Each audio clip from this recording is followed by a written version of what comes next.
এবং এই বিষয় নিয়ে এমানুয়েল ম্যাক্রন, কিয়ার স্টারমার এবং জার্মানির চ্যান্সেলর তারা ফোনালাপ করেছেন। অর্থাৎ ইউরোপ এখন একটা জায়গাতে এসে ঐক্যবদ্ধ হয়েছে, সেটা হলো যে তারা এই আলোচনায় জেলেনস্কিকে দেখতে চান। অর্থাৎ রাশিয়ার প্রেসিডেন্ট ভ্লাদিমির পুতিন এবং মার্কিন প্রেসিডেন্ট ডোনাল্ড ট্রাম্প একটা টেবিলে বসে ইউক্রেনের ভাগ্য নির্ধারণ করে ফেলবেন, এই জায়গাটাতে ইউরোপ এখন নেই। সুতরাং যে বৈঠক অনুষ্ঠিত হবে, সে বৈঠকে যে কি ফলাফল আসবে সেটি এখন একটা দেখার বিষয়।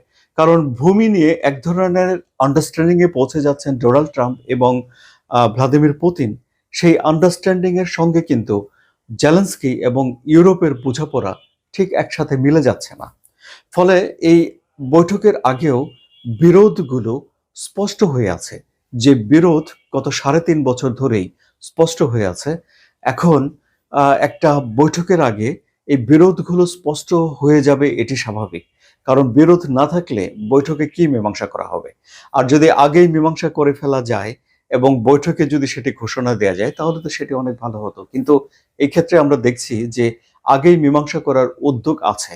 যেমন জেডি ভেন্স ইউরোপের সঙ্গে আলাপ আলোচনা করছে, ইউক্রেনের প্রতিনিধির সঙ্গে আলাপ আলোচনা করছে এবং দেখা যাক শুক্রবার আসতে বেশ কিছু সময় বাকি রয়েছে। পরিস্থিতি কোথায় যায়, কোথাকার জল কোথায় গিয়ে দাঁড়ায়।